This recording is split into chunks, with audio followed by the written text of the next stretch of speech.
Nous revoilà dans la troisième partie du Grand Talk avec des invités, exceptionnels parce que on a Arnaud. Ça commence bien. Bah oui, non mais Arnaud, top performer immobilier avec 511 300 euros hors taxe. Surtout les 300 euros quand même, Olivier. J'en ai la chair de poule.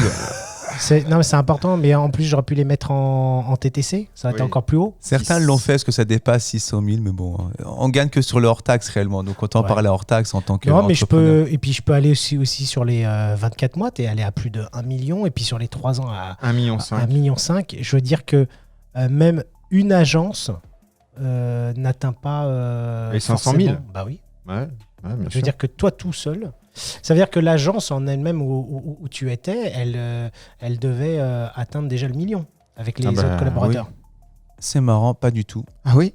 Pas du tout. C'était comme dans beaucoup d'agences, il y a beaucoup de turnover. Moi, c'était ma 10e année, donc moi, j'étais connu et reconnu sur le secteur, mais pendant ce temps-là, il y a eu beaucoup de turnover. Malgré les moyens qu'on déploie, on n'arrive pas toujours à garder les personnes qui abandonnent. Des fois, on croit... Je ne sais pas comment vous le vivez, vous êtes aussi en position de recruteur, manager. Parfois, le manager croit plus en son gars ou à sa collaboratrice que le collaborateur, la collaboratrice lui-même ou elle-même. C'est-à-dire qu'en fait, le directeur d'agence va croire en quelqu'un, mais la personne elle-même, elle ne croit pas assez en elle et du coup, elle l'abandonne. Et du coup, c'est souvent la frustration de manager qui perd quelqu'un qui abandonne, qui jette l'éponge, alors qu'eux, ils y croyaient plus, quoi. Tu sais, tu me lances une perche mais géniale au niveau de la transition parce que je voulais parler, moi, de la... Il est trop fort. Ouais, je sais pas, mais t'as lu mon... Je sais pas. Mais non, vous voulez pas me le montrer, vous voulez pas me montrer les questions en avant, du coup... On regarde pour nous. Je te promets que je te le donne à la fin de partir. N'oublie pas qu'on mange ensemble, hein. C'est pour ça. Je vais te le piquer pendant que tu manges. Ok. Donc, j'ai oublié en plus de lancer la caméra parce qu'on prend tellement de bons moments que j'oublie de régler la caméra. Je fais tout aujourd'hui. Je remplace Alain. Et comme vous savez que Alain, c'est l'ami Ricoré, il nous apporte le petit déjeuner. Il nous fait le lavage de carreaux, tout ça. Et la régie. C'est l'ami au doigt d'or. Aussi, voilà. Exactement. Donc là, aujourd'hui, j'ai que 3 caméras par rapport à Alain, mais je dois assurer les manettes comme ça.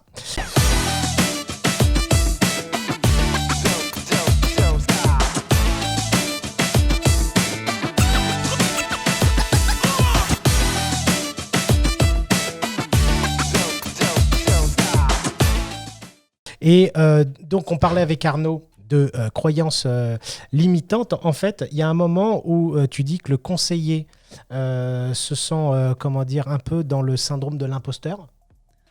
Oui, moi je l'ai vécu, hein, tu sais, enfant de HLM. Si tu veux, moi je quittais mon HLM assez sale le matin, je mettais le costume cravate pour aller dans les beaux quartiers de la banlieue parisienne. Et j'avais pas toujours l'impression d'être à ma place, surtout au début. Pour donner la petite histoire, ceux qui connaissent la porte de Paris, au début, je disais que j'habitais à Antony. J'ai jamais habité à Antony, mais j'arrivais pas à assumer de dire que j'habitais Cachan ou Fresnes, que j'étais locataire d'un HLM, tu vois. Donc, est-ce que tu sortais avec ta 205 GTI ? Ouais, j'arrivais surtout avec la Twingo qui a toujours des problèmes de frein, mais c'est surtout tout. Non, mais au moins, tu peux faire du frein arrière quand tu arrives chez les clients, tout ça. Mais bon, ça, c'est le premier mois. Très rapidement, j'ai dit, écoute, moi, je suis moi-même, et puis au bout d'un moment, que ça plaise ou que ça plaise pas, je vais pas changer qui je suis ni d'où je viens. Donc, mais c'est vrai que les quelques premiers jours, j'ai du mal à me dire, mais qu'est-ce que je fais là parmi les riches alors que moi, je suis pauvre et que je suis issu d'un quartier pauvre et que je suis locataire d'un HLM et que je vais m'occuper de vendre des biens dont les gens sont propriétaires avec des doubles séjours, quoi, tu vois. Et finalement, est-ce que le fait de faire du fake, comme tu as pu le faire, est-ce que ça t'a aidé ? Ou est-ce qu'à un moment donné, tu t'es peut-être dit, arrêtons de faire le fake et en fait, je suis moi ? Mais très rapidement, finalement, c'est les tout premiers jours où je repasse. Je voyais des jolies résidences très bien entretenues avec les concierges, les paysagistes, les machins. Donc c'est vrai que je complexe, quoi, ou complexe de l'infériorité. Je sais pas quand tu dis l'imposteur, syndrome de l'imposteur. Mais très rapidement, je dis de toute façon, que ça marche ou pas pour moi, je vais pas changer qui je suis. C'est que soit cette voie elle est faite pour moi et à moi d'y travailler si je sens que c'est fait pour moi, soit je change de voie. Mais je suis quelqu'un assez pugnace, donc c'est vrai que les 3 premières années étaient extrêmement difficiles, surtout quand on dit est-ce que c'est difficile financièrement ? je gagnais 1000, 1500, 2000 euros par mois selon les mois en moyenne, la première année, deuxième année, donc c'était pas dingue, mais je gagnais pas plus avant. Donc finalement, mon pouvoir d'achat n'a pas été perdant, mais n'a pas été gagnant. Mais c'était surtout dur émotionnellement, la charge mentale, la charge émotionnelle, la confiance en soi à préserver malgré tout, à continuer d'apprendre en disant OK. Et moi, j'adore la citation de Nelson Mandela. Tiens, à un moment donné, il a dit qu'il perd jamais. Je perds jamais. Soit je gagne, soit j'apprends. Et très rapidement, je me la suis appropriée parce que je me dis, mais en fait, c'est vrai que qu'est-ce que j'ai perdu ? C'est surtout qu'est-ce que j'ai appris qui fait qu'est-ce que je peux en retenir qui fait que ça n'a... Et en fait, je l'ai fait aussi pour mes réussites. C'est à un moment donné, on avait instauré dans l'agence, tu as rentré l'exclu, qu'est-ce qui fait que tu as rentré l'exclu ? À quel moment le rendez-vous, il a basculé positivement vers l'exclusivité ? Et qu'est-ce qui fait que tu ne l'as pas prise ? À quel moment ça a basculé qui fait que tu n'as pas eu l'exclusivité ? Et ça, ce travail permanent, récurrent, régulier, en équipe, c'est une force pour progresser d'autant plus rapidement, quoi. C'est clair. Mais en plus de ça, tu as consacré en fait les 3 premières années à l'apprentissage. Et souvent, tu sais, on parlait des recruteurs qui n'expliquaient pas bien l'univers de l'immobilier. On dit oui, tu vas gagner de l'argent, oui, tu vas commencer à rentrer des mandats, des clients et ainsi de suite. Mais en fonction de comment on est câblé, de comment on perçoit la vie, on peut apprendre plus ou moins rapidement. Et toi, tu savais, tu t'étais mis en fait au niveau des fondations, l'apprentissage en premier pour que je puisse déjà maîtriser et me sentir bien dans ce métier-là. C'est-à-dire qu'en plus, avec tous nos échanges, tu as eu 2 styles d'apprentissage. C'est la partie technique, le métier, mais aussi la partie comment je peux bien me connaître, maîtriser en fait ma connaissance en moi-même. Oui, la connaissance, c'est vraiment au sens large. Se connaître, s'accepter. Découvrir, donc connaître et accepter qui est le client. Et au début, ce qui s'est passé, c'est vrai qu'on parle de technique, mais finalement, la technique, on fait vite le tour de la technique de l'agent immobilier. C'est très, très... Franchement, c'est pas ça qui est le plus compliqué, finalement. Ça s'apprend, ça s'enseigne, ça se retient, ok. Mais tu peux apprendre n'importe quelle technique à n'importe quelle personne. Si la personne, elle n'est pas prête à changer sa pratique et qu'en plus, tu sais, Einstein, à un moment donné, il a dit, la folie, c'est vraiment de faire tout le temps la même chose et d'attendre un résultat différent. Et ça, c'est dingue. C'est une citation toute simple avec des mots de simple. On parle d'Einstein qui est capable de sortir des équations de dingue, incompréhensibles, l'équation en elle-même. Mais il a aussi été capable de sortir des trucs très simples. Et en fait, quand tu es un agent immobilier, tu mets en place ta journée, ta semaine, tes actions. Si ça marche, ok. Conscientise qu'est-ce qui marche pour le faire d'autant mieux, peut-être, ou le faire de la même manière avec la même réussite. Mais si ça ne marche pas, conscientise et essaye de détecter qu'est-ce qui n'a pas marché et surtout accepte que si ça n'a pas marché et que 2, 3, 4 fois ça ne marche pas, évidemment, accepte que peut-être que ça vaut le coup de changer ta manière d'être, de faire, de penser, de construire pour avoir un résultat différent. Tu vois ? Tu ne penses pas que c'est la peur ? Si, la peur, complètement. La peur. Non, c'est pas ça que je voulais dire, mais c'est de l'auto-évaluation en fait. C'est-à-dire que moi, quand j'ai fait mon BTS force de vente il y a quelques années, il y a 2-3 ans je crois, on nous demandait en fait de faire notre auto-évaluation. Et donc c'était hyper intéressant à faire. Parce que il fallait finalement à un moment donné dire « Ah, alors là, pendant l'entretien, ce qui s'est passé, là où j'ai gagné des points, c'est parce que je vous ai demandé ça. Et parce que vous m'avez répondu ça et j'ai rebondi par rapport à ça. Et par contre, là, je me suis, j'aurais pas dû poser cette question ou j'aurais dû poser cette question au final parce que ça a peut-être finalement fait que vous n'avez pas acheté mon produit.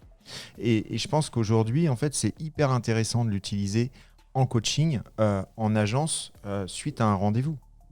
Alors, qu'est-ce que tu as pensé du rendez-vous ? Comment ça s'est passé ? Qu'est-ce que tu as bien fait ? Qu'est-ce que tu as mal fait ? Comment tu aurais pu ? Comment tu peux faire ? Qu'est-ce que tu peux donner comme point pour pouvoir améliorer, etc., etc. Et je pense que c'est hyper important. Les axes de programme, on en a tout le temps. Moi, j'en apprends tous les jours qui passent. Quand j'ai déménagé à Thonon-les-Bains, je me retrouvais à connaître personne. Personne ne me connaissait. Par contre, moi, j'avais la connaissance en moi, la connaissance générale du métier. Ça m'a permis de gagner très, très rapidement des parts de marché importantes. Tant mieux. Du coup, c'est grâce à la connaissance que j'avais en moi et pas la connaissance du secteur, ni même d'être connu. Donc, je veux dire, les gens, ils sont focus faut que tu connaisses et que tu sois connu. Ouais, mais il faut que tu connaisses quoi finalement? Il faut que tu te connaisses surtout toi, savoir ce qui t'anime dans ce métier, savoir ce qui te fait vibrer chaque jour sur le terrain de ce métier. Est-ce que c'est le côté challengeant? Est-ce que c'est le côté jeu de négociation? Est-ce que c'est le côté développement personnel? Est-ce que c'est le côté contributif? Qu'est-ce qui t'anime? Est-ce que c'est de voir les gens heureux ou est-ce que c'est d'entendre les gens que tu as fait qui te disent que tu es le plus beau, que tu es le plus fort? Accepte qui tu es. On va pas chercher finalement. Ce qui nous anime, c'est différent. Il y en a, ce qu'ils attendent qu'une chose, il y en a, c'est que l'argent. Ok, il n'y a rien de mal à l'argent. Mais du coup, ils se donnent tous les moyens de gagner cet argent en étant un maximum contributif en amont et en aval, ils ont l'argent souhaité. D'autres, ça va être, moi, l'argent, finalement, même si j'en ai beaucoup, je ne saurais même pas quoi en faire, ce n'est pas dans mes trucs. Mais par contre, ce que j'ai besoin, c'est qu'on me dise du bien que les gens pensent de moi à la fin de la vente, à la fin du rendez-vous. Et c'est aussi, des fois, il y a des agents muliers. Le client, il les mène par le bout du nez. Ils leur font des compliments et l'agent mulier, il se nourrit du compliment du client qui peut être souvent bienveillant, heureusement, mais parfois un peu maîtrisé, même avec un soupçon de manipulation. Tu penses que les clients, en fait, ce sont des commerciaux dans l'âme? Attends, mais c'est les clients, c'est les premiers commerciaux dans la relation client, consciemment ou inconsciemment. Ils veulent tout. Ils veulent... Attends, le client, ce qu'il veut, c'est que tu t'occupes de lui, tu donnes le meilleur de toi-même. Et si ça peut être gratuit, c'est magnifique. Donc, je ne dis pas que tous les clients veulent un service gratuit. Il y en a qui y sont conscients. Mais en gros, le client, il veut le maximum. Tu vois ce que je veux dire? Ouais. Donc, il va tout faire consciemment, inconsciemment pour obtenir le maximum. Donc, il va te dire, je vous challenge avec des confrères. Comme ça, au moins, vous allez donner le maximum les uns les autres pour que je vende. À toi de lui montrer que ce n'est pas dans son intérêt de vouloir challenger. Tu vas lui dire un truc, mais écoutez, à vouloir faire l'affaire de tout le monde, ça va devenir l'affaire de personne, votre machin. Oui, parce qu'en fait, il ne va pas défendre le bien et le prix. Il va défendre en fait sa rapidité à lui. Donc, il va dire au client, faites-moi une offre au plus rapide. Allez-y. Donc, finalement, le prix va être négocié. Est-ce que, monsieur le vendeur, vous serez content de donner confiance à un des conseillers qui négocie votre prix? S'il est attaché sur le prix, oui, il y en a que ça va être le délai. Et puis après, c'est les croyances de départ. Il y a des clients qui pensent que le fait de donner à plusieurs agents immobiliers, ça va toucher plus de monde. D'autres qui pensent que donner à plusieurs agents immobiliers, ça va aller plus vite, ou ils vont obtenir un meilleur prix. Donc en fait, ce qui est important toujours, c'est de découvrir quel est le degré de connaissance du client, quelle est son expérience, la sienne et son entourage. Parce que parfois, le client n'a pas d'expérience, mais il a le grand frère, l'oncle, le parent qui a une expérience ratée dans le cadre d'un mandat exclusif ou d'un achat immobilier. Exactement. Et du coup, il n'a que ça à son état, à son esprit. Donc à toi de lui montrer de la preuve sociale. Moi, je sais que j'ai toujours des témoignages clients avec moi et je montre les témoignages de clients en rendez-vous directement. Comme ça, au moins, tu fais parler. Qui mieux que nos clients pour parler de la qualité de nos services, de vous à moi? Et donc, en fait, comment tu fais tu réponds à quoi à cette question-là quand on te dit écoutez, moi, je vais vous mettre avec plusieurs de vos confrères parce que ça va vous challenger? Je lui pose la question, par exemple, dans quelle mesure il pense, dans quelle mesure il est sûr à 100% que c'est la meilleure stratégie pour vendre aux conditions souhaitées. Qu'est-ce qui lui fait penser que c'est la meilleure stratégie? Parce que vous allez être conscient qu'il y a un autre confrère qui peut peut-être vendre avant vous. Donc, vous allez vouloir un petit peu vous mettre en compétition. La compétition, c'est sain. Dans son système de valeur, ça va être ça. Mais après, il faut montrer justement la limite de la compétition. Tu l'as dit toi-même. D'ailleurs, tu as répondu à la question il y a 5 minutes en avance. Oui, c'est vrai, mais je voulais peut-être... Non, mais tu vois ce que je veux dire? C'est que finalement... Je suis obligé, des fois, je repose les non, choses. Mais c'est bien. Non, mais ce que je veux dire, c'est que le client, il veut créer un schéma de compétition dans son système de valeur à lui. Oui. Et c'est important de lui faire prendre conscience que son système de valeur, de parler de compétition, est-ce que c'est ce qu'il y a de mieux pour lui? Dans quelle mesure il pense que chacun va déployer les meilleurs moyens à son service? Et après, tu vas lui montrer des témoignages de clients acheteurs. Tu vas dire, voilà, moi j'ai acheté une exclusivité, j'ai vu un bien sur tel support. Donc tu vas lui montrer des acheteurs et tu peux lui demander s'il se souvient de son achat, comment ça s'est passé. Et il va dire, attendez, moi j'ai acheté une exclusivité, franchement c'était une tannée. Ouais, c'est une tannée peut-être côté acheteur parce que tu étais pieds et mains liés avec un gars qui est en train de défendre le prix bec-yang. Et si tu as un mandat exclusif aujourd'hui, on va se défendre de la même manière auprès de l'acquéreur. Tu vois, tu vas faire. Ça dépend de son expérience d'achat. Là, c'est un exemple, c'est pas la solution à tout. Non, j'ai d'autres exemples. J'utilise beaucoup l'exemple de l'iPhone. C'est-à-dire que l'iPhone, au départ, quand il sort, Apple ne le diffuse pas chez Darty, la Fnac, Amazon. Ils le mettent que dans leur Apple Store. Ce qui fait que l'exclusivité du magasin fait qu'il y a une queue la veille, et les gens dorment même devant pour prendre le dernier iPhone qui vient de sortir. Et donc, ils peuvent vendre l'iPhone au prix qu'ils le mettent. Puisqu'en fait, ils ont créé cette dépendance à la marque. Et c'est créer l'effet de rareté. Et d'ailleurs, ça se produit aussi pour la PlayStation 5. Il y a un effet de rareté, donc on ne regarde plus le prix. On se dit, je la veux pour mon fils, il a bien travaillé à l'école, j'ai envie de lui faire plaisir. Après, ce qui est important, tu vois, la question que tu poses, Olivier, et celle-ci, ça pourrait être une autre, c'est que tu étais déjà dans la phase où le client, il doute. Et le client, il n'est pas encore assez inspiré par qui tu es, ce que tu lui apportes en amont. C'est vrai. Et pour moi, il est important de travailler en amont, c'est-à-dire notamment travailler sur les origines. Par exemple, te créer, c'est quoi les origines? Moi, je travaille beaucoup sur 3 origines, je vais dire origine premium. Ça va être notamment les DGA clients qui te recommandent, tout ce qui est recommandations, DGA clients. Donc, tu arrives, quelqu'un qui t'appelle de la part de quelqu'un d'autre. Il y a déjà la confiance. Il y a déjà la confiance. Donc, tu arrives sur une origine premium. Donc, ensuite, tu vois, par exemple, moi, je fais beaucoup de vidéos sur les réseaux sociaux. C'est pas que pour déco. Je suis pas du tout à l'aise avec la vidéo, ni même les médias sociaux. Ça m'inspire pas plus que ça. Par contre, j'ai compris que ça rentrait dans les origines premium. C'est-à-dire qu'en fait, quand quelqu'un m'appelle sur les médias sociaux parce qu'il m'a vu, il m'a entendu et souvent plusieurs fois, il a déjà l'impression de me connaître. Donc, du coup, toute cette phase, on parle de brise-glace, de créer l'atmosphère d'ambiance, de machin, de trucs, tout ça, finalement, elle a déjà fait 10 fois en amont avant le rendez-vous. C'est marrant que tu dises ça parce que moi, j'ai écouté dernièrement une interview de Thierry Ardisson. Et Thierry Ardisson, elle lui posait, Léa Salamé, elle lui disait, mais monsieur Ardisson, vous êtes fait virer de C8 ? Il dit, en quelque sorte, oui, puisqu'on m'a dit que l'année prochaine, j'aurai 2 fois moins de salaire que cette année. Et moi, Thierry Ardisson, je suis une marque. Et une marque, ça vaut mon savoir-faire. C'est-à-dire la construction de mon émission, comment elle est faite, l'audience que je ramène, et donc ça vaut un prix. Oui, c'est son expérience. C'est son expérience, mais c'est aussi... Donc, en fait, sa starification. Son fichier client, sa starification, bien évidemment. Et ce qu'il est en train de nous dire, Arnaud, c'est qu'il est en train de créer cette renommée au niveau digital, lui permettant en fait d'apporter son fichier client, d'apporter les clients qui sont prêts à mettre le prix pour le bien, et donc finalement de cette valeur ajoutée là au niveau de ton aura, comme aux États-Unis on a avec les différents acteurs, Ryan Serhant ou Exactement, mais ce qui est intéressant, c'est quand Arnaud est rentré à l'agence tout à l'heure, il avait le smile jusque-là et il nous a dit j'ai l'impression déjà de vous connaître en fait.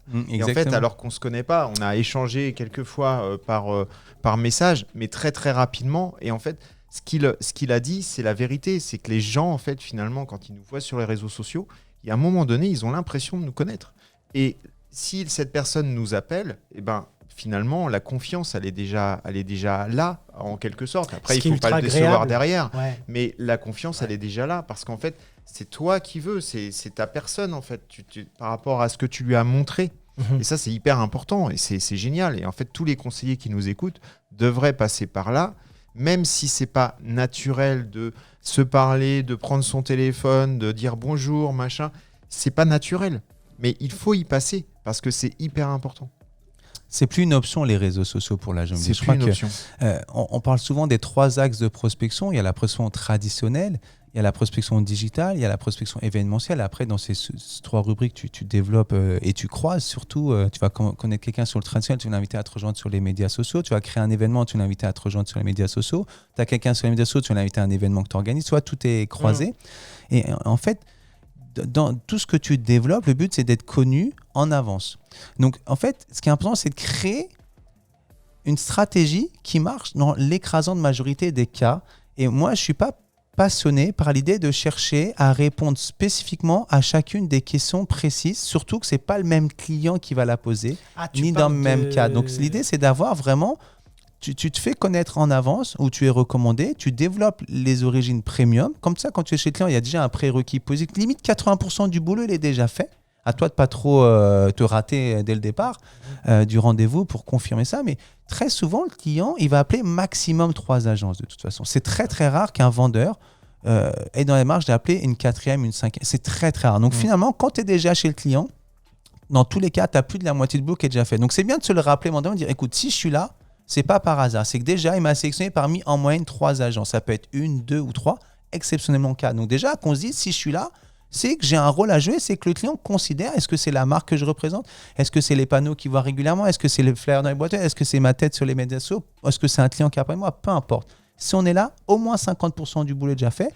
Si c'est une origine premium, déjà 80% du boulot est déjà fait. Donc après, ça sert à rien d'aller chercher à avoir la rhétorique à toutes les questions, toutes les interventions, et surtout faire parler le client. Lui-même, il verbalise, donc il se sent en sécurité, en confiance. Ça se fait naturellement, c'est fluide finalement, quoi. Et donc en fait, tu es contre les scripts. C'est ça que tu dis? J'en ai pas. D'accord. Enfin, tu t'adaptes par rapport à l'art de questionner. Et, Exactement, c'est plus ça. C'est plus les questions que les questions-réponses. J'ai pas d'argumentaire, moi. Ouais. Non, mais j'ai vu que ton cerveau, il carbure. Hein. Parce que je t'ai envoyé je t'envoie des cas comme ça et je vais aller chercher dans ma mémoire ce qui s'est passé au niveau des différents points et tout de suite, tu arrives à rebondir comme un chat, en fait, sur les différents points. Exemple. Mais c'est bien. C'est ça, sa force. Ouais. Et d'ailleurs, quand tu nous délivres un petit peu ce que tu aimes faire, tu fais des préestimations? Non. C'est quoi une préestimation? Une préestimation, je te dis non, mais juste dis-moi ce que c'est une préestimation. Une préestimation, c'est qu'au téléphone, quand la personne elle t'appelle, oui, bonjour, je vous appelle parce que je voudrais faire estimer mon appartement, ma maison. Là, tu commences à poser toutes tes questions pour en savoir plus sur la personne. Oui, alors dites-moi un petit peu plus. Vous vendez, vous souhaitez avoir un prix parce que vous souhaitez vendre dans l'année, ou c'est pour une succession, ou c'est pour un rachat de parts. Et là, tu commences à cloisonner pour savoir si ton but au niveau de l'estimation, tu vas aller pour la cliente elle va le mettre en vente, ou elle va se servir de ton estimation pour le notaire ou autre chose. Oui, c'est important de connaître dans quel contexte ils ont besoin de cette estimation. Vous nous sollicitez pour une estimation. D'ailleurs, ça me fait plaisir que vous nous sollicitez. D'ailleurs, comment est-ce que vous nous avez connus? D'accord. Qu'est-ce que vous savez de nous d'ores et déjà? Quelqu'un vous a... Et après, ils vont dire quelqu'un a parlé de moi, ou j'ai vu votre vitrine. On va dire votre agence, elle est quand même là depuis longtemps, je lui fais confiance, ou j'ai mon voisin. Bref, tu vois, détecter tout de suite l'origine. Et quand le client il te donne l'origine, et finalement, il verbalise déjà le grand bien qu'il pense de toi. Parce qu'il n'a pas appelé 15 agences. Le client, il n'a plus le temps. Le temps, il est minuté vraiment à la seconde près, quasiment dans la vie des gens. Donc, quelqu'un qui t'appelle, déjà, c'est qu'il sait des choses sur toi. Hein? Donc, c'est plus l'ère des pages jaunes où tout le monde a écrit son nom, son numéro. Non, il y a toute une image, il y a toute une communication, tout un marketing autour des agents immobiliers aujourd'hui. Donc, le client, quand il t'appelle toi plutôt qu'un autre, c'est que déjà... Donc, fais-lui verbaliser ces raisons-là en lui demandant l'origine. Qu'est-ce qu'il sait de nous? Où est-ce qu'il nous a connus? Sur quel biais? Où est-ce qu'il a pris le numéro? Et tout ça. Donc, ça, c'est important. Après, nous, dans quel contexte il a besoin de cette estimation? Quelle démarche a-t-il déjà entreprise? C'est avec grand plaisir que tu vas répondre à toutes ces questions. Quand est-ce qu'on pourrait se rencontrer? Tu dis, écoutez, pour optimiser la qualité de notre rencontre lors de ce rendez-vous, je vous propose de vous poser quelques premières questions d'ores et déjà maintenant. Comme ça, le rendez-vous sera d'autant plus de meilleure qualité. Ah bah oui, qu'est-ce que vous voulez savoir? Justement, on va estimer un bien, mais ce bien, il a à qui ce bien? Qui est propriétaire du bien? Ah c'est mon mari et moi, ou c'est tous les deux. Dans quel contexte vous avez besoin de cette estimation? Mais l'estimation, ensuite, il y a plusieurs issues. Ça peut être par exemple de vendre, de le conserver, de racheter des parts, de le donner. Ça s'orienterait sur quoi l'issue? Ce serait quel type d'issue une fois que vous avez l'estimation? Ah non, mais c'est pour vendre. Ah d'accord. Et quel est votre projet justement? Depuis quand vous y pensez? Pour le faire quand? Tu vois, tu vas. Mais c'est un dialogue. Tu peux le faire au téléphone. Les grandes lignes, oui. Okay. De toute façon, on part du principe dans ton propre intérêt d'agir. Plus tôt tu en sais sur ton client, plus tôt tu pourras être en adaptation à ton client. C'est ça pour moi les préestimations. C'est de savoir en plus sur le projet, mais aussi après sur le bien, que je puisse déjà voir par rapport à mes biens comparés à peu près à quel prix le bien devrait se situer. Après, j'imagine... Alors moi, je pose les questions sur la partie technique, c'est-à-dire combien il y a de surface, de chambres. Est-ce que votre appartement, il y a de la rénovation à faire ou est-ce qu'il est tout refait à neuf comme dans un catalogue? Et quand je prononce ça, en fait, les gens arrivent à se situer, me dire « non, j'aurai les salles de bain à refaire ». Donc j'arrive à savoir avant d'aller chez le client à peu près l'état du bien pour que on puisse préestimer et ne pas partir à l'aventure. Alors, surtout à la Porte de Paris, comme tu sais, j'ai travaillé quasiment 11 années à la Porte de Paris, donc sur Sèvres. Effectivement, le marché est très tendu, donc c'est d'autant plus vrai. Plus tu en sais sur le client et son bien en amont, plus tu arrives préparé, outillé, informé au rendez-vous. Et peut-être, au lieu de faire R1, R2, R3, tu fais tout en R1. Mais si tu ne sais pas en amont le projet du client, comment tu peux t'y adapter? Parce qu'on dit un R1, c'est 1 heure, 1 heure et demie. Ok, mais si tu dois faire R1 et R2 cumulés, ça vaut pas le coup de prendre 3 heures et toute ta soirée pour faire tout d'un coup. Si le client il veut vendre maintenant, il a déjà vu 3 confrères et de circonstances dans l'ascenseur, son voisin il lui a parlé de toi. Si tu ne le sais pas en avance, et tu peux même lui poser, écoutez, vous avez rencontré mes 3 confrères, moi très bien, mais qu'est-ce qui fait que vous n'avez rien validé avec aucun d'entre eux? Qu'est-ce qui a manqué?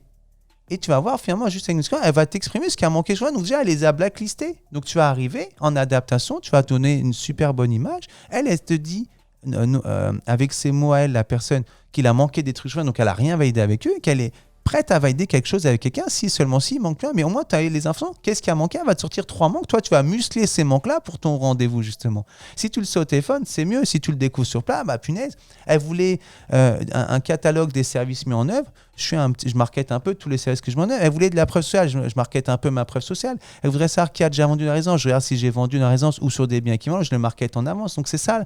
C'est plutôt une prédécouverte qu'une préestimation. Après, sur le prix, de toute façon, c'est toujours important de savoir le gabarit du bien, qu'est-ce que c'est comme bien, que tu saches où tu mets les pieds. En fait, c'est toujours pareil, les techniques du QQOQ, CCP, tu sais, qui, quoi, quand, où, comment, combien, pourquoi, tout ça. Et ben, c'est tourner tes questions ouvertes de découverte sur ce carcan-là, tu vois. Et plus tu les poses en avance, plus tu as la réponse tôt, plus tu t'adaptes en amont et plus tu délivres une super bonne image, prestation, justement, lors du rendez-vous. Donc, ça, en fait, l'exclusivité, ou peu importe faire réussir le rendez-vous, ça se prépare vraiment dès le début, tu vois. Donc c'est vraiment important que... De toute façon, on dit toujours qu'une action réussie, c'est quoi? C'est 80% de la préparation qui a été réussie et 20% l'exécution de l'action. Tu vois, toujours Pareto, la loi de Pareto, les 80-20. Donc finalement, l'action, ça va être un rendez-vous vendeur, ok? Mais si, au téléphone, tu ne sais pas quelles questions poser, tu ne sais pas où tu veux emmener le client, tu ne sais pas quoi faire en gros avec le client et pour le client, bah, du coup, tu n'es pas préparé en amont. Donc, d'où la formation, l'information et muscler tout ça en amont, soi-même déjà. L'improvisation est très dangereuse en matière commerciale. C'est vrai. Et donc, au niveau de la préparation, je passe au lien juste à côté. Tu prépares ta gestion du temps, ton organisation, tout est planifié à la semaine, au mois. Tu sais à peu près sur les 6 mois ce que tu vas faire. Comment tu planifies un système d'affaires immobilier ou tu le préconises pour tes stagiaires ou tes formés Bien sûr.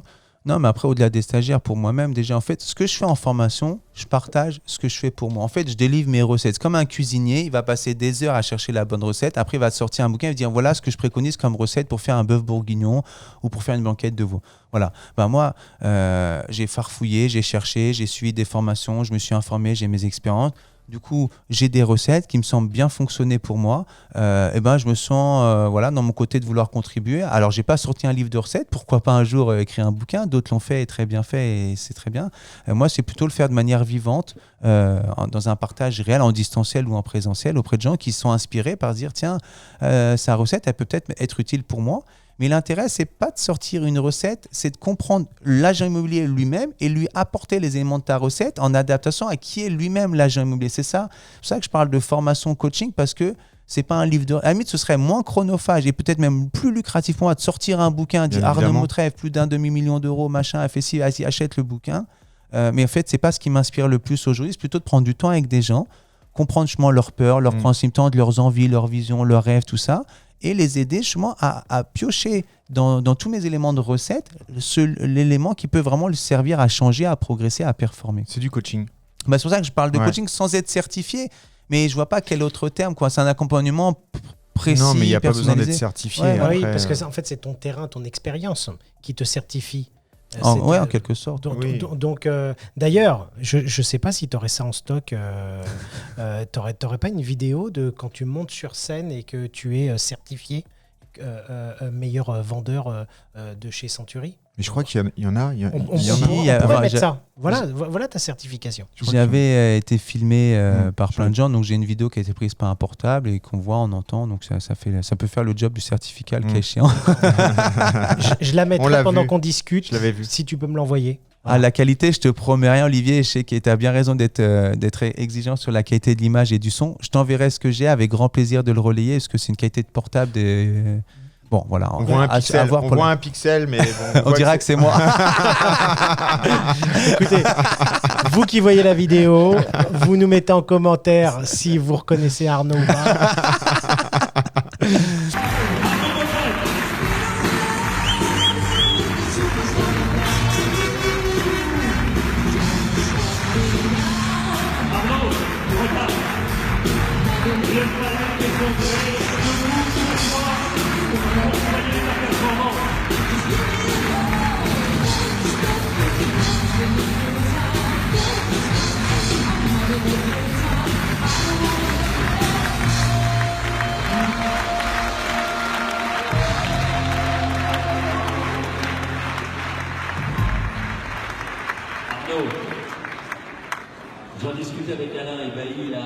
train de regarder ta vidéo et il me disait c'est extrêmement rare, hein, c'est compliqué de revenir sur les 25 ans, voire unique, de pouvoir gagner en nombre de ventes et en chiffre d'affaires. Et tu as réalisé cette performance aujourd'hui. On a vu Pierre Gelin hier faire de même pour les agences. Je t'ai vu vraiment prendre très fort dans tes bras le boss, parce qu'il y a un esprit d'équipe. C'est une équipe qui est derrière toi pour permettre de telles performances. C'est bien plus qu'une équipe, c'est un ami d'enfance qui me voyait travailler dans d'autres domaines professionnels et qui m'a dit « Viens travailler avec moi ». Je lui ai dit « Mais je ne sais même pas ce que ça veut dire être propriétaire, je ne connais rien à l'immobilier ». Il me dit « Viens, on essaye et on verra ». Et aujourd'hui, on est là et je te remercie Christophe, je remercie l'ami que tu es et le boss exceptionnel que tu es également. Et je dédicace la réponse à toute l'équipe qui pousse, qui porte, qui tire, qui dynamise notre quotidien. Et je sais que le temps est compté, mais si vous pouvez monter ne serait-ce que 5 secondes pour une belle photo de famille ensemble, je vous attends sur scène, les amis. Et merci à tout le monde pour les applaudissements. Merci pour ta simplicité et pour cet esprit d'équipe que tu soulignes. Bravo, le boss, l'ami d'enfance. Mais voilà, après, de toute façon, la réussite, ça se décide. C'est-à-dire qu'à un moment donné, moi, je vais te raconter une histoire. J'étais très souvent entre 250 et 300 000. J'étais considéré un peu comme le cadre dans la ville. Wow, Arnaud, il fait ça, c'est super et tout. Et à un moment donné, j'ai même malgré tes confrères. Enfin, par les confrères. Par les confrères, pardon. Ouais, par les confrères, ouais. Ouais. Et à un moment donné, je discute avec un confrère qui n'était pas sur Sèvres. Et puis, il me dit en gros, l'agence, elle fait dans les 600 000. Je dis, OK, vous êtes combien? Il me dit, on est que tous les deux. Enfin, on est deux. Et je lui dis, ah, vous êtes que tous les deux? Donc, ça m'a suggéré. Il me dit, ouais, en fait, ma collègue, elle fait dans les 200 000 après. Et puis, moi, je suis dans les 400 000. Ah, OK. Donc, en fait, ça m'a créé la graine comme quoi c'était possible de dépasser 300 000. Donc, en fait, à un moment donné, tu te dis, mais oui, c'est vrai, qu'est-ce qui l'interdit? Réglementairement, rien. Pourquoi je me l'interdis à moi-même? On dit souvent le plafond de verre, c'est nous qui nous le mettons. Donc, une rencontre autour d'un café à ça a pris 10 minutes, un quart d'heure. Sans le vouloir, la personne m'a délivré une ouverture à mon esprit. Et je me dis, punaise, ouais, pourquoi pas? Et petit à petit, après, tu t'ouvres le champ des possibles à toi-même. Donc, quelqu'un qui fait entre 0 et 50 la première année, qui s'ouvre lui-même le champ du possible en disant, l'année prochaine, je vais faire entre 50 et 100. L'année d'après, on prend entre 100 et 150. Parce que très souvent, les gens, ils me disent, ouais, mais nous, il y a de la concurrence, Arnaud, c'est pas comme chez toi. Ah non, c'est sûr qu'à Sèvres, j'étais tout seul et à Tournon-les-Bains, je suis tout seul, ça c'est sûr. Non, mais tu comprends, clair. Nos honoraires, on n'arrive pas à tenir. Ouais, mais moi, je suis toujours mon honoraire, sont toujours respectés. Ah ouais, mais comment tu fais? Si tu veux, on peut en parler. Mais arrête de penser que c'est une fatalité de ne pas faire appliquer ton barème d'honoraires. Déjà, commence par ça, tu vois. Et après, effectivement, je peux te donner des éléments, des outils de ma boîte à outils. Ça représente combien de ventes? Je ne sais pas, 400 000 ou 300 000 ou 500 000 de chiffres. Tu as à peu près les... Quand j'ai fait, je faisais à peu près une quarantaine de ventes par an, à peu près. Voilà. Entre 40 et 45 ventes. Ça veut dire que Mais c'est pas en vente qu'on raisonne et en unité, c'est une agence raisonnée avec des entrées, des sorties, tu vois. Donc c'est 80 unités?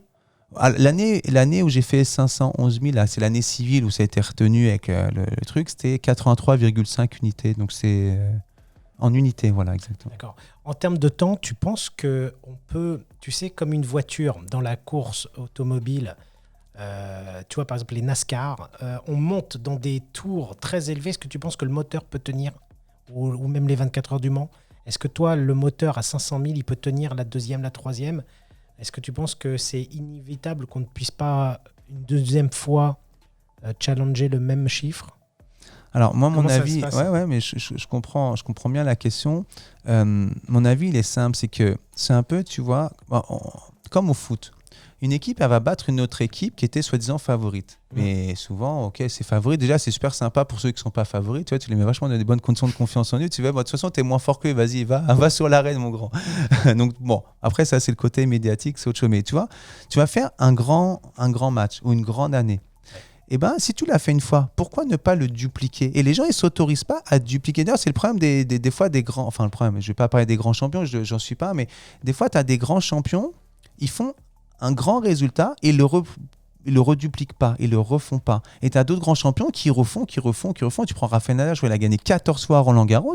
Si il avait lui-même limité son jeu en disant non, j'ai gagné une fois, ça est quand même Roland-Garros, c'est quand même un grand chef. Bah ouais, mais qu'est-ce qui t'empêche de le gagner une deuxième fois, une troisième fois, une 10e fois et plus, tu vois, finalement.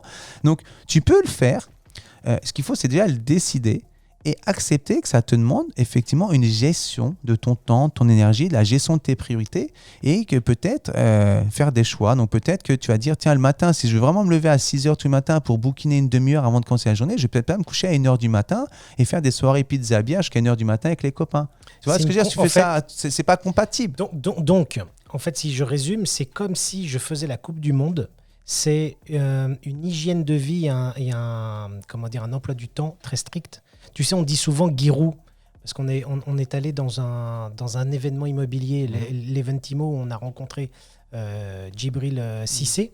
Il parlait de Giroud, et quand il était dans des grands matchs ou tournois, s'il partait pour aller voir sa copine sur l'autoroute, il avait des pièges sur les péages. C'est Giroud. Des pièges sur le péage pour... Il connaissait des gens en fait au péage et du coup il savait qu'il était parti. Exactement. Mais en fait il l'a dit tout à l'heure, alimentation, sport, repos. En fait c'est le triptyque de la réussite. En fait tu fais 8 heures de travail, 8 heures de sommeil, 8 heures de ta vie perso. C'est à peu près ça. C'est à peu près ça. Alors c'est pas. Et on peut atteindre ces 500 000 € tout le temps ou... Alors c'est peut-être un peu plus que 8 heures, mais. Je pense que c'est un peu plus de 8 heures de travail. C'est plus entre. Après, moi j'ai l'impression de travailler tout le temps et jamais à la fois. D'ailleurs, c'est un sujet que j'ai souvent avec ma mère. Elle me dit mais punaise, tu travailles tout le temps. Je dis non, mais jamais l'impression de travailler parce que j'aime ce que je fais. Donc moi, tiens, pas plus tard qu'hier, j'étais à une salle de marché sur des placements financiers à La Défense. C'est hyper intéressant parce que je discute avec un trader indépendant. Donc il a commencé petit. Aujourd'hui, tant mieux pour lui. Il a une fortune, il gère ça très bien et tant mieux. Mais il est parti de pas grand chose pour pas dire de rien. Et il me dit, c'est une discipline. Tous les matins, à 8h moins le quart, il est à la salle de marché, il prend son café, il fait son morning live, voilà. Ensuite, à 8h, il attend la première ouverture de marché. À 9h, la deuxième ouverture de marché. Il a une discipline. Même quand il gagne, il ne s'autorise pas à gagner plus à l'instant T sur le trade en cours. Quand il perd, il accepte réellement de perdre. Il tire les conséquences. Et en fait, je me dis, attends, c'est l'impression que c'est quelqu'un qui est devant 6, 7 écrans, 8 écrans, je sais pas, c'est une usine à gaz d'écran, le truc. En fait, c'est une discipline de dingue parce qu'il a mis en place un process sur lequel il s'y tient parce qu'il en est convaincu. Et moi, en fait, je suis convaincu que si tu n'as pas la vitalité physique, tu ne peux pas avoir une acuité intellectuelle maximisée. Et donc, du coup, tu ne peux pas délivrer la meilleure version de toi-même pour le client. Donc, t'étonne pas à la fin si le client ne te confie pas son bien à la vente. Parce qu'il n'a pas été inspiré soit par ton énergie, soit par ton écoute, soit par tes réponses à ses questions, soit par les questions que tu ne lui as pas posées ou mal posées. C'est un ensemble de choses finalement. Donc les gens ne se donnent pas les moyens. C'est un peu la fainéantise de pouvoir se dire tiens, moi je peux arriver en fait, j'ai la capacité, mais je veux partager du bon temps avec mes amis, partager du temps avec ma famille et ainsi de suite. De toute façon, il faut choisir. À un moment donné, c'est peut-être... Moi, je sais qu'il y a 2 soirs où je fais des nocturnes. Le mardi soir et le jeudi soir, je rentre plus tard chez moi. Soit c'est les soirs où j'insère les rendez-vous plus tardifs avec les clients, soit c'est où je reste au bureau pour travailler, moi, faire les relances un peu plus tardives ou me poser à tête au calme, tu vois. Je choisis. Il y a 2 soirs où je rentre plus tard. Par contre, le mercredi matin, je ne travaille pas et le lundi, je ne travaille pas, tu vois. Donc, c'est une question de... J'ai fait une organisation en fonction de ce qui était le mieux dans mon rythme pour moi. Donc, c'est hyper auto-centré, oui, et je l'assume et je ne vois pas en quoi ça peut être mal. Et surtout que les clients n'en savent rien. Quand est-ce que vous êtes disponible, Arnaud ? Je suis disponible tel soir, ok. Tu travailles en fait le mardi et le mercredi après-midi, jeudi, vendredi, samedi. Voilà, le samedi, je travaille que l'après-midi, parce que le samedi matin, je fais le sport où je commence en fin de matinée. D'accord. J'ai mes 3 séquences de sport le matin. Parce que je sais c'est pas intéressant ça en fait. En fait, c'est une organisation où je soigne justement mon alimentation. Je n'ai pas une alimentation hyper stricte, mais par contre, je vais éviter trop d'abus. Je ne vais pas faire l'apéro tous les soirs. J'aime bien l'apéro de temps en temps. Et moi, je suis très... Tu vois, il y a un truc que je me suis toujours appliqué, mais que j'ai verbalisé tardivement, c'est la gratification décalée. C'est-à-dire, en fait, moi, le midi, je mange plutôt vers 13h parce que je veux passer à table vraiment avec la faim au ventre parce que j'ai accompli. Parce que je sais très bien, en pleine conscience, qu'après manger, que tu manges équilibré ou pas, une fois que l'estomac, il a pompé toute ton énergie, c'est pas là que tu peux réaliser l'action la plus importante de la journée. Donc, si tu me demandes comment je gère, déjà, les actions de prospection, je les mets le matin. et je ne mets pas les actions les plus importantes de la journée de 14h à 16h. Déjà, ce n'est pas l'heure que je trouve la plus propice pour la prospection. Bébé, il dort, papy, mamie, ils dorment, ou les gens ne sont pas chez eux. Donc, je ne trouve pas que ce soit l'heure le plus propice sur le côté prospection traditionnelle. Donc, je prospecte le matin, principalement en prospection traditionnelle et en prospection digitale. Maintenant, tu peux programmer un petit peu, tu te prends des temps de création et puis après de publication, quoi. D'accord. En fait, finalement, tu as une programmation qui est militaire ou qui est presque comme dans les grandes cuisines. C'est-à-dire que tu sais, dans les grandes cuisines, ils vérifient la température au bon moment, ils ont tant de temps de cuisson, tant de préparation, tant d'ordre, et tout est millimétré avec toute l'équipe pour que ça sorte au mieux. Mais c'est le secret en fait. C'est le secret. Il faut. Je pense qu'il l'a bien dit en fait. C'est auto-centré parce que c'est normal finalement. On est tous différents. Alors effectivement, l'après-repas est toujours un peu plus compliqué que l'avant-repas, ça c'est clair au niveau énergie. Ça c'est physiologique. C'est pour tout le monde pareil. Mais clairement aujourd'hui, on a tous des moments dans la journée où on a plus d'énergie et c'est pas forcément les mêmes moments. Et donc, clairement, à partir du moment où on commence à se connaître, encore une fois, on arrive toujours au même point. C'est déjà connais-toi. Connais-toi toi-même déjà, parce que c'est important en fait. Et cette question d'énergie, elle te permettra de placer tes rendez-vous au bon moment, quand tu auras le plus d'énergie. Il y a des gens qui sont plus du matin et des gens qui sont plus du soir. Et donc, si tu vas avoir un client quand tu es complètement à plat et que tu n'as pas d'énergie, forcément, ça ne peut pas fonctionner en fait. Écouter, c'est très sollicitant, c'est très énergivore d'écouter quelqu'un. Et si physiologiquement, en gros, tu as envie de pisser et que tu as faim, va donner la meilleure version de toi-même pour écouter, exactement. reformuler en avantage pour le client, en engagement. Enfin, là, donc la base, c'est d'avoir l'énergie. D'ailleurs, moi, tous les jours, je goûte. Tous les jours, entre 4h et 5h, je fais une pause goûter. Et je déteste les rendez-vous à ce moment-là parce que je sais d'avance que je vais devoir. Donc, du coup, je prends toujours du goûter dans la voiture. C'est ton bonheur. C'est ce qui te fait plaisir. Il en a besoin. Non, mais le goûter, ça peut être des amandes, du chocolat noir, un fruit. Par contre, tous les jours, j'ai un thermos d'eau. Un thermos, comme ça, l'hiver, l'eau, elle glace pas. Et l'été, l'eau, elle chauffe pas dans ma voiture pour boire toute la journée. Entre chaque rendez-vous, je bois. J'ai toujours des amandes, des trucs. C'est important parce que l'énergie, finalement, c'est notre carburant. Donc, à un moment donné, quand on est dans un rendez-vous qui plus est important, c'est une des phases les plus importantes dans la vie du client. On disait tout à l'heure, attends, Arnaud, quand même, c'est délicat de refuser un mandat. On en a déjà si peu. Justement, que dans le peu d'opportunités d'affaires qu'on soit en mesure de donner la meilleure version de nous-mêmes pour optimiser la qualité de cette opportunité d'affaires, aussi rare soit-elle. J'ai envie de dire, plus le marché est tendu, plus il faut être auto-centré pour être au top. Et si le marché était facile, c'est bientôt la disparition des agents s'il n'y a plus besoin de nous. Donc le marché est tendu, il y a de la concurrence, il n'y a pas beaucoup d'opportunités d'affaires. Donc justement, à nous d'être tout le temps au top là-dessus, quoi.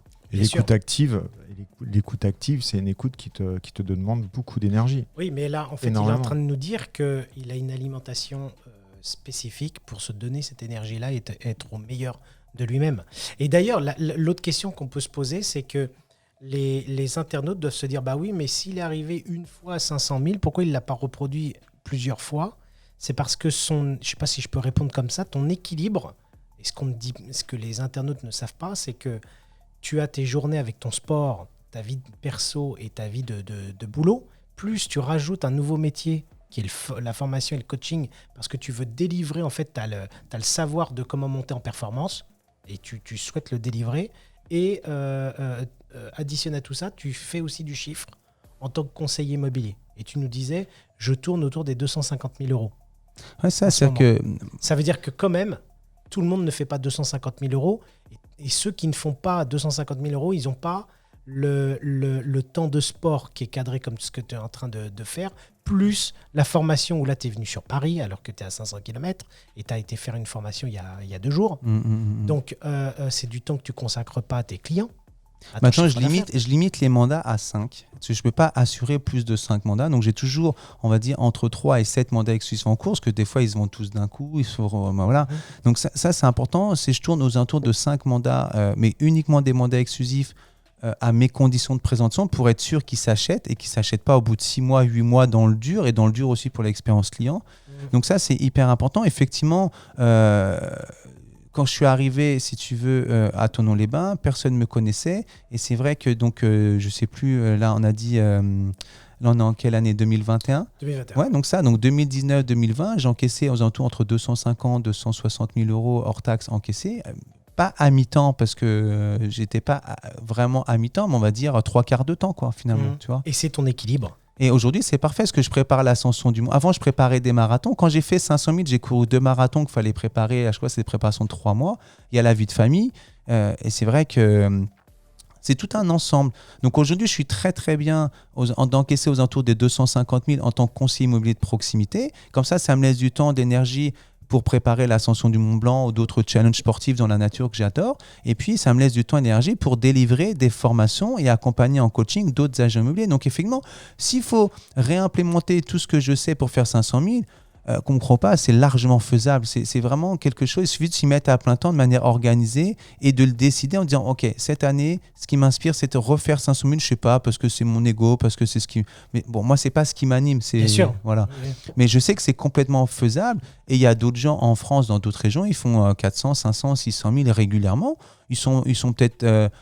pas inspirés de le partager, mais ils les font pour autant tous les ans et c'est faisable. Moi, quand j'ai fait finalement sur 36 mois lycée 1 500 000 euros, eh ben, j'ai fait 3 fois et je n'étais pas dans l'idée de refaire ça parce qu'entre-temps, il y a eu le confinement, il y a eu plein de choses qui fait que ça m'a ouvert la piste. Je dis pourquoi pas aussi la formation et le coaching, quoi.